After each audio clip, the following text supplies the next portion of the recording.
Hi, my name's Doug with Doug Green Media, and today I am interviewing Lisa Montanero about productivity.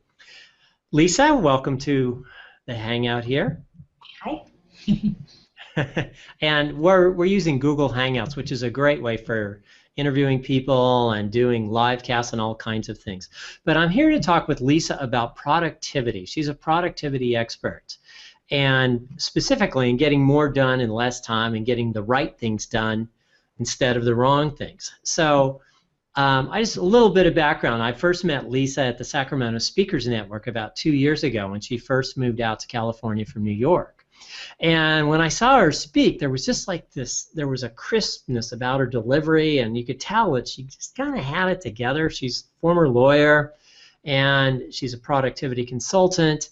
And as I've gotten to know her more over the past couple of years, it's kind of amazing what she's doing. She's launched an online university. She's in a great relationship. She has coaching clients all over the world. She bikes. She's in play productions. She speaks all over the country. It's amazing. So I know that she walks her talk, and I wanted to find out from her some tips that she could give to people about how they could have that same kind of productivity in their own lives. So Lisa, welcome, and perhaps you could give us a little bit of background about productivity, how you got into it, what are some of the problems you see, and then we can go into the tips. Sound good? Great, absolutely. Thanks for having me. And yeah, it's been wonderful since I moved out to California, meeting some of the local people out here and connecting. And obviously you and I, Doug, have a lot in common in terms of hiking and bike riding and travel and speaking. So it's been great getting to know you, and I appreciate the compliment, so thank you. And I would say productivity is something that I've always been interested in. And when I was still practicing law, I would actually, I was a productivity geek, the way other people are like computer technology geeks. I would reorganize the file folders because I would come up with a better system, or I would ask the law firm, like, hey, how are we doing this workflow, and improve it. So it's just something that always came natural to me and that I really enjoyed. And then lots of friends and family would ask me for suggestions, and I realized that I was helping a lot of other people. So when I was leaving my law career and thinking, what could I do as an entrepreneur, what am I really good at, I had all these different certifications and backgrounds and training and degrees, but productivity just seemed like the most natural fit. So it's actually been 12 years since I left my law career after 9/11 and launched my business, and absolutely love it. And my brand's a little different, though, because a lot of productivity experts will help you be more productive, either to help you do more or produce more or to affect your bottom line. And I always tell people, if that's your goal, we can get that done. But my particular brand is more about helping you be more productive so that you can live a passionate and successful and purposeful life. And you can run a better business and make more money. But usually that's not what people really want when you dig deep. They really want a sense of not feeling out of control. And they really want a sense of, taking back their control over their schedule and their life and everything that's going on. So it's kind of cool. So it's about like getting rid of overload and just finding a little bit more space in their life, yeah? Yeah, and really focusing more, and as we'll talk about today, being more strategic in their decisions, and really taking control of their habits and behaviors.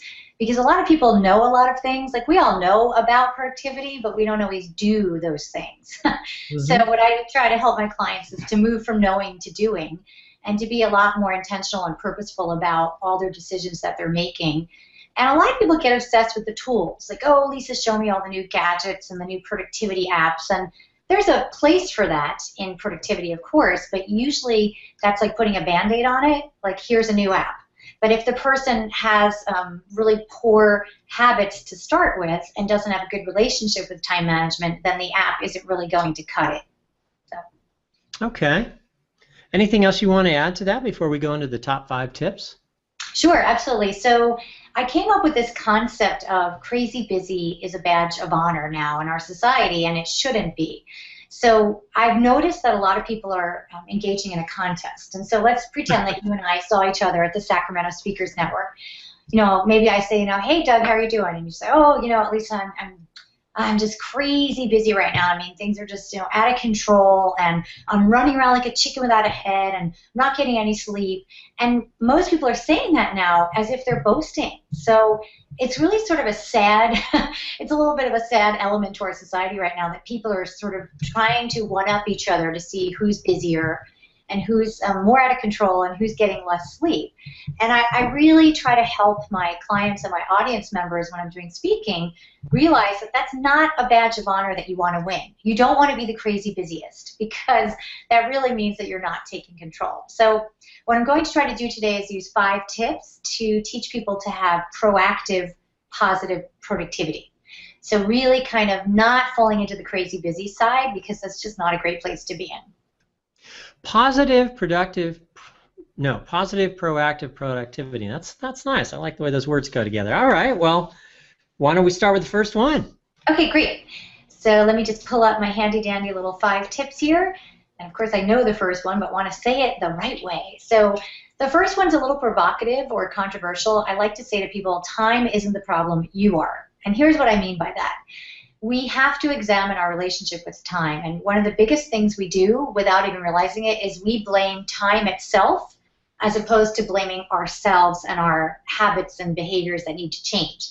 So typically someone will say to me like, oh, I would love to do that. I'd love to be more productive, but I don't have any time. And I'm like, wait a minute, come here, let me feel your pulse. I'm like, yep, you do have time because you're still breathing. So when you're saying that, really what you're saying is, I don't feel like I'm managing my time well.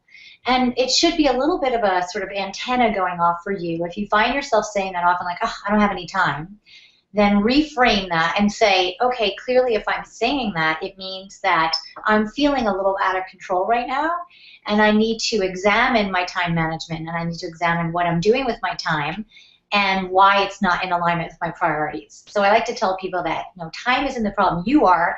And I know it's a little in your face, but I think it's a way to sort of get our attention. So it's almost like a little self-assessment. It's like let's take a step back and figure out how we're feeling and stop blaming time, because time keeps ticking no matter what. It's what are we doing with our time? Yeah. Okay, so that's sort of like a reflection of reflection. Yeah, I like that. That's a really nice way to say it. I think it's more of a reflection than an assessment tool. So really it's, and it also gives you a chance to step back and breathe. I mean, if you really are falling into the crazy busy mentality, then when's the last time you've actually stopped and examined your relationship with time? And not just by looking at your calendar, but also by sitting back and asking yourself, like, some really tough questions, like why am I saying yes to so many things that maybe I don't want to be saying yes to?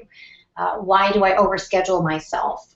Why do I put myself last? Or why do I underestimate how long it takes to do things? So all those types of things are more of the assessment, but it needs to start with a reflection first. So I like your word. Okay. What's the second point? Second tip you can give So us? the second point is, let's say you are walking around with all of these to-dos and responsibilities and tasks in your head. That causes what I like to call mental clutter. And you probably have it, right, Doug? I mean, you're human. Don't you have some mental clutter, like all these things in your head? Yeah, there's this, there's this project and that project and this part of my life. Yeah, indeed. Yeah. Yeah, I mean, I do too. We're human, and for some clients, that mental clutter can actually really get in the way of being able to make really good decisions. It can make you cranky. It can make you lash out at your loved ones. Maybe make you not the best worker. It can cause a lot of stress, and in an extreme, it can cause insomnia. I have some clients that contact me that say I'm not sleeping because I have so much in my head, and it can also cause illness. So one of the first things I tell people to do is the term do a brain dump. And I know it doesn't sound pretty. I don't want you to picture like brain matter coming out of your head. But the idea is to take all the things swimming around in your head and to take them out and put them somewhere. And what most people do with them, we'll talk about this in the next tip, is they put them in a to-do list. And there are reasons why that might not be the best thing to do with them. But essentially, that could be a good place to start. So literally old-fashioned pen and paper by your nightstand if you can't sleep, and write things out. Or just do a little brainstorming session with yourself and be like, okay, why do I feel so stressed out? I have all these things in my head. I need to dump them. So I tell people to try to do a daily brain dump. Usually it works the best at night, because it really does clear your mind and help you sleep. But some people do their brain dump in the morning. Other people only need to do a brain dump like once a week or once a month, because once they've dumped it, it's just a matter of adding a few little things as opposed to doing an initial dump. So for everyone that might be watching this video, think about, have you ever done the brain dump? And if you haven't, I would start there. I think that's the most important thing. So the second tip is to get it out of your head and down on paper or some sort of media so that it's like it's out and it clears your head up. Yeah. And I'm glad you said some sort of media, because you and I have talked about this in our emails. I'm a big dictator. So that doesn't sound right. Not a dictator of a country. Dictator as in I do voice dictation. So I tend to dictate a lot of my brain dumps. Like I'll think of a great idea and I'll record it as a voice memo, or more likely a voice to text. So I might just email myself or put it in a note. But really, you can capture it anywhere. So you can capture it on paper. You can capture it on a notes feature on your phone. There's great programs out there now, like Evernote, for example. So there's lots of great places. But yeah, you're going to do a brain download. Yeah. Okay. What's tip number 3? So tip number 3 is, picture you've done this brain download, and let's just pretend it's yours, Doug. And let's say that you now put on your brain download all these personal tasks you need to do, like let's pretend make a doctor appointment and do some errands and go do a return at the store. And then you've got all the stuff having to do with Doug Green Media for your business. Maybe check out a brand new video program, or contact someone to do a future interview. And the next thing you know, your list is disorganized and it's got all these different things on it that are completely unrelated. So that would get really stressful for a lot of people. So we tend to tell people to do a separation of your master project list from your daily to-do list. And it sounds so simple, but this little thing, A, most people aren't doing it, and B, if you do it, it can make a huge difference in your productivity. Like, unbelievable. Like, I've heard people email me and say, I cannot believe how much separating my master project list and my daily to-do list has helped. Because the average person has a to-do list that looks like a novel. It's huge. And I don't know about you, but if I had to look at a to-do list like that every day, I would feel very inefficient and very inadequate at the end of the day when I didn't cross anything off. So an example would be, let's say you had something on your master project list, like to do a huge new video project. Well, you're not going to do that in one day. So your daily to-do list might have like 3 little pieces of that video project, like to try out the new software, or to get yourself a free trial, or to contact someone you're interviewing. So really small little pieces. So you drill down from the master project list and only put the things on your daily to-do list that you could reasonably accomplish in one day. So the master project list comes from the brain dump. Then you organize that, let's say, into personal and professional or different categories, and then the daily to-do list might only have 3 to 5 things on it. That's it. And that alone can make a huge difference in your productivity, because guess what? You'll do those 3 to 5 things, and then you'll be like this the other day. Look at me. I did my daily to-do list. As opposed to like picking up a document and going, I didn't do anything on here, or I only did 3 things, and there were 85 things on that list. So it's basically, I think it's an old Ramones song, if I'm not mistaken. It's called Keep 'Em Separated. And so you want to separate your master project list from your daily to-do list. Cool. Okay. And then what's the 4th tip you have for us? The 4th tip is hard for a lot of people. It's called own your interruptions. So let's just talk briefly about, the difference between interruptions and task switching. So if you and I hang up in a little while and you're working this afternoon in your office, without even realizing it, statistically, you will task switch on your own without being interrupted every 3.2 minutes. And that comes from research from the University of Michigan, from the David Meyer, does a lot of studies on multitasking. And it's actually not that bad for your productivity, because most people get really used to it. So for example, you might be working on a project, and then you'll go, oh, I forgot to send Lisa a follow-up email about something, and you might task switch, send the email, hit send, and go back to your document. And you might do that all day long, every 3 minutes. So that's bad enough when you think about all the task switching that we do to ourselves. But then on top of that, the average person is interrupted 73 times a day. That's a lot. Although it's funny, because some of my audiences are like, that's nothing. My kids interrupt me more than 73 times a day. That's an hour. Exactly. So that's an average. But how do you own your interruptions? It's not always easy, and you don't want to appear like you have, like, let's say you and I work from home. We're entrepreneurs, but for someone that works out in the workplace, they don't want to maybe close their door. They don't want to, put a big sign on the door that says, like, don't interrupt. But sometimes you need to set up these do not disturb hours and maybe let people know that you're working on a big project and you can't be interrupted. And you may need to, like, turn off the phone, turn off the email prompts, and set yourself up for uninterrupted time. You can also grade your interruptions, and I know that sounds mean, but you can have, like, the A interrupters, the B interrupters, and the C interrupters. Like, an A interrupter might be your prize client, your boss, or a sick child, and maybe a B interrupter is, like, a friend, and then maybe a C interrupter is like a telemarketer. And so you could say, okay, during this time, I'm only going to take an A interruption. I'm not going to take any B and C. And then you may have other times when you might not even take an A interruption, although hopefully you don't have a sick child, but you know what I mean. So that's another thing, is you could grade your interruptions. And then my favorite sort of mini tip for dealing with interruptions is called the counter offer. And I'm amazed how many people don't use it. So a lot of people will get interrupted, and someone will call them or come to their office or email them and say, hey, Doug, do you have 15 minutes? I've got a big issue that I want you to help me with. And a lot of people will be like, oh, God, and they'll take the interruption. And let's say it wasn't a good time for you. So every interruption is an offer. That's how I want you to look at it from now on. Every interruption is just an offer. You have the opportunity, if you want, to counteroffer. And you can say, actually, Lisa, I can't help you now, but how does after 3 p.m. work? Done. And people just don't do this enough in the workplace and in their private lives. Someone says, hey, can you bake for the bake sale? And when is that? Thursday night. Actually, I can't bake for this Thursday night, but let me know when the next bake sale is. That's a counteroffer. So if you did that more often, if we did that more often, we wouldn't get ourselves into these situations where our schedules are overbooked and overstuffed. And we'd be able to give our schedules more of a diet. Yeah. Cool. Okay. And on point number 5, I see a rule that looks really familiar. Maybe you can tell us more about that. Sure. You might actually know this. I think you do. I think we've talked about this before. So, and without giving you a huge history lesson, it's called the Pareto Principle, P-A-R-E-T-O. It's named after Vilfredo Pareto, who was a 19th century Italian economist. And he actually studied land use in Italy and noticed that 80% of the land was owned by 20% of the people.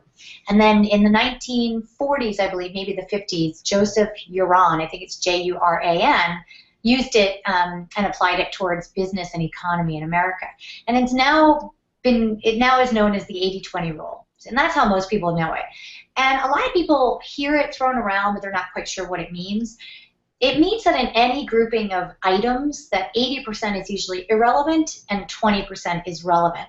So let's apply that to a few different things. So in your business, a lot of times, 80% of your business comes from 20% of your clients. Those are like the top 20. In interruptions, 80% of your interruptions come from the same 20% people. We call them the time bandits because they keep stealing your time. Hopefully you're not one of the time bandits if you're out there. And then, like, a lot of people only wear 20% of their clothing. So we've seen this applied a lot in paper management.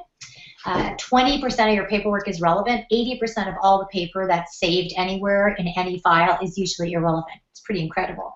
So let's apply this towards productivity, as in your energy management and task management. Really, what the Pareto Principle stands for, like the takeaway for us, is to really study what you're spending your time on and ask yourself, is this part of the 20% that's really important, that's really essential, that's really relevant, or is this part of that 80% that people get caught up on and start spinning their wheels and looking like a little hamster? And it's a little bit of a check-in, or like you put it earlier, it's a little bit of reflection. So what's nice about it is you've almost got like a reflection at the top and the bottom of the 5 tips, and they bookend the middle of the tips, and the middle of the tips are a little more active. So the middle of the tips are more, let me get into action mode, whereas the figuring out your relationship with time and then checking in with the 80-20 rule, those are a little bit more of a check-in and a reflection. And I tell people that, with the Pareto Principle, they're like, well, how will I know if this is part of the 80 or 20? You'll know after a while. If you start to study your productivity and your habits and your behavior, you should know if this is essential, if this is a priority. if this is one of the things that's taking you forward towards what you claim is really important to you, or if this is something that's just taking up your time. So that's the 80-20 rule. You've heard of it, right? I mean, you've used Oh, it. yeah. In fact, sometimes I've heard it even called the 90-10 rule. Oh, interesting. Interesting. Yeah. Like, Yeah, I like it, even though the numbers may be skewed, because I have heard people take issue with it.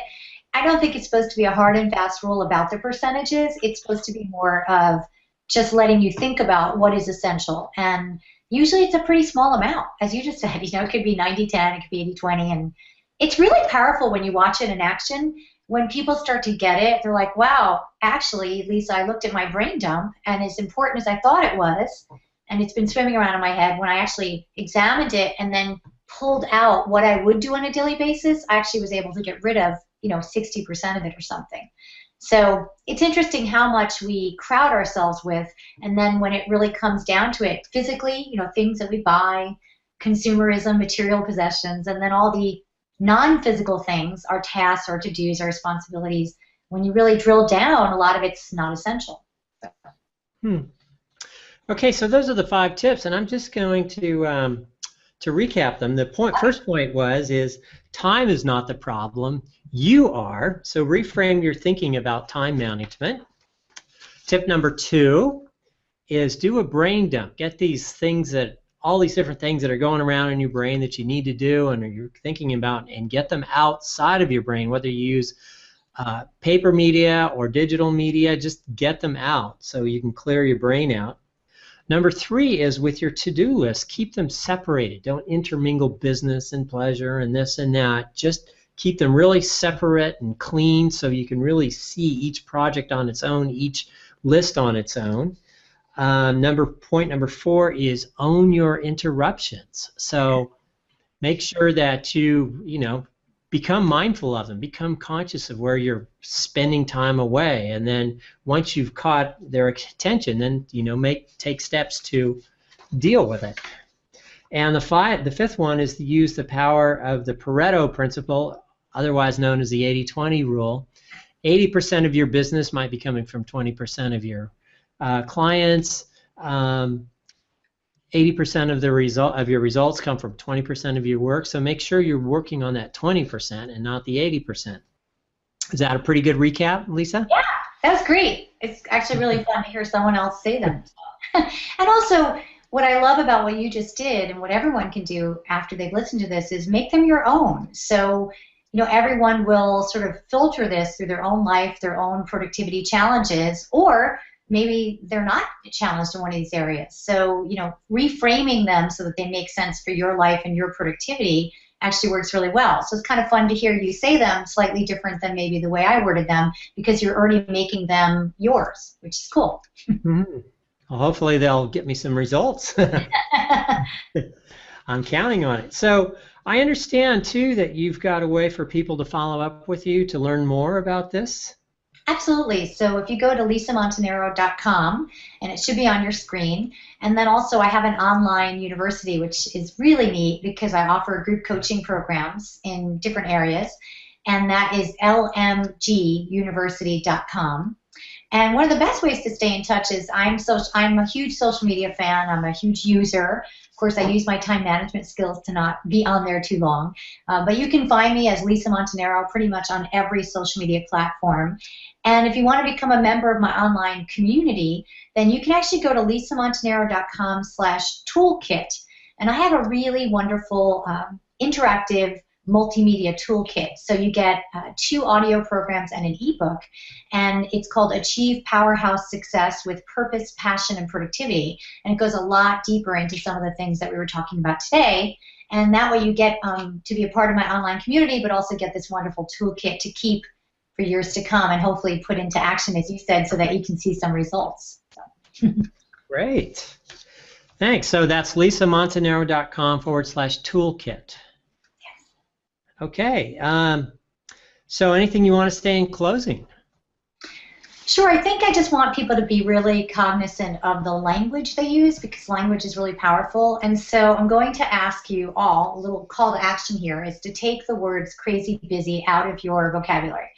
And it's going to be hard. And I think I emailed something to Doug when I was talking to him about doing this interview. And I said to him, you know, this is something we all struggle with, me included.